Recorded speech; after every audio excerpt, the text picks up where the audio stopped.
Jared Polin, FroKnowsPhoto.com, and this is your Photo News Fix. This fix is brought to you by Squarespace. As you know by now, I've been using Squarespace for JaredPolin.com for well over 10 years. 10 years! Now there's a reason I've been using Squarespace for my own portfolio for that long, and the reason is I don't know coding, and I have no desire to know coding, but more importantly, it's super easy to build, it's a great place to put your portfolio, and I guarantee you can have a site up with galleries in a matter of 30 minutes. In fact, it took me less than 5 minutes to get up this new gallery of photos of Kyle Troop. To get your 14-day free trial, head on over to squarespace.com/FroKnowsPhoto, and if you decide that it's for you, use the code FroKnowsPhoto at checkout to get 10% off your first order. First up, back when Apple introduced the AirTag, I jumped right on them as I knew I wanted to toss one in every camera bag that I owned. In fact, I was able to squeeze one into the grip of my Sony A1, but not every camera has room for an AirTag. And I guess that's why a company called 9volt, who I never heard of before this, 9-volt battery, has dropped the AirCap, a carbon fiber body cap that not only protects your sensor, but hides an AirTag inside a compartment on the back side. I like hidden compartments on the back side. That's what he said. AirCaps are available for Canon RF, Sony E-mount, Nikon Z-mount, Phase 1, Fuji GFX, and PL. Unfortunately, there doesn't seem to be an option for Pentax, though you would be better off if your camera actually did get stolen, because then you could buy something new. Why would you say something stupid like that? Anyway, if you think this is something for you, you can order one on their website for $49,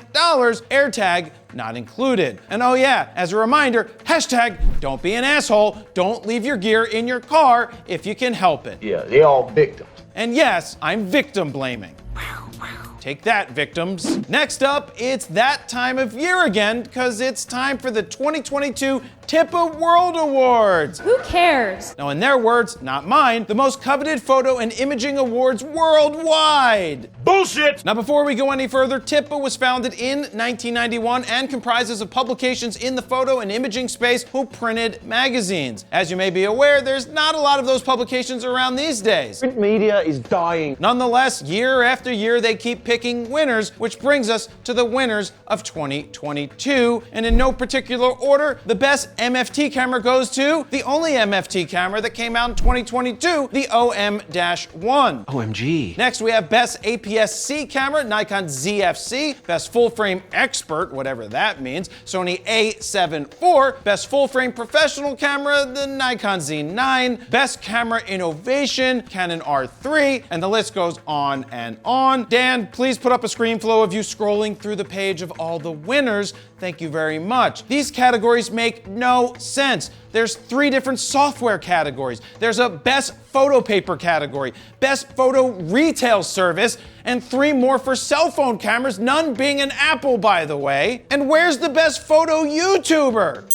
Now here's how the TIPA Awards work, in my opinion. They make up categories to allow just about every manufacturer, except Pentax, to win something in the hopes that the company will pay to license the TIPA Awards logo. That's right, in order to promote that you won an award, you must pay TIPA. Always tip. It's kind of like me starting the Fro Awards, where whoever backs up the biggest money truck to the Fro factory will win this golden Fro statue right here. Guess what? You know who won this year? Pentax! They backed up the biggest dump truck to the Fro factory. Oh, what's that? It's empty? Pentax, you lose. You losers. Too harsh? No. Not really. The moral of the story, these awards hold 0 weight. And that's all I used to think about was weight. If you need to pay someone for the right to promote that you won, you know it's a bunch of Bernard!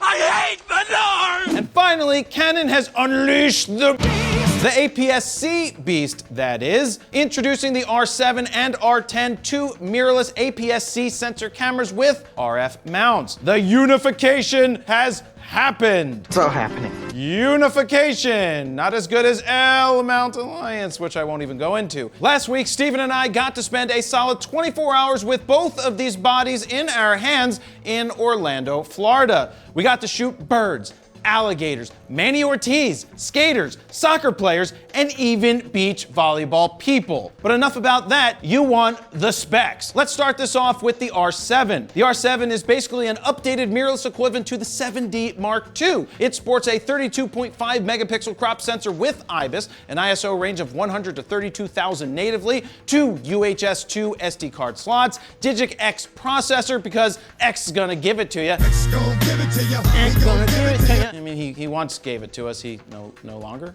For my homies. Too soon? Because it has a Digic X processor, it has insane autofocus that it borrows from the R3. The R7 is capable of shooting at 15 frames per second with the mechanical shutter and 30 frames per second with the electronic one. And yes, your balls are going to warp. There's a 2.36 million dot EVF along with a 1.62 million dot 3-inch vari-angle touchscreen. In terms of video, you can shoot 4K 30p oversampled from 7K with full pixel readout, 4K 60 with a slight crop, 120 frames per second at 1080, there's C-Log 3, and unlimited record time. If you're concerned about overheating, Steven shot all day out in the Florida sun without any issues. The body feels great in the hands, nice and sturdy, and the price isn't bad at all at $14.99. This is a fully locked and loaded mirrorless camera that doesn't leave much out. Now, speaking of leaving stuff out, this is the R10. It also doesn't leave much out. This is a Rebel-style entry-level mirrorless camera that weighs in at only 0.94 pounds or 429 grams with the SD card and battery installed. There's a new 24.2 megapixel APS-C sensor, an ISO range of 100 to 32,000, Digic X processor. Why? Because X is gonna still give it to you. X gonna give it to you. Well, he doesn't actually still give it. He gave it to us once. He gonna give it to you. X once gave it to us. Anyway, it's got that processor with inherited AF from the R3. And yes, the autofocus of this little camera might be stickier than the Nikon Z9.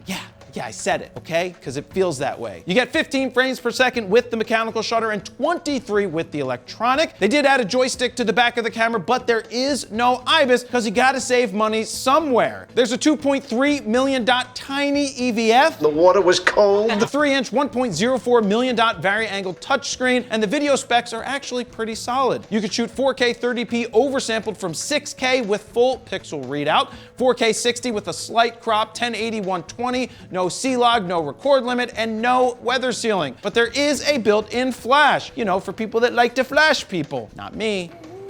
And at the end of the day, this is a $979.99 mirrorless camera. Does it feel amazing in the hands? It feels light and plasticky, but it's feature-packed and fully capable. Now, I'll leave a link down below so you can check my hands-on real-world preview from Florida where I got to play goalie and stop no balls. I stopped 0 balls. I gave up so many goals. And there you have it. That's your photo news fix this time around. To check out the last fix, go ahead and click on the screen right here. Don't forget to like, share, comment, and subscribe.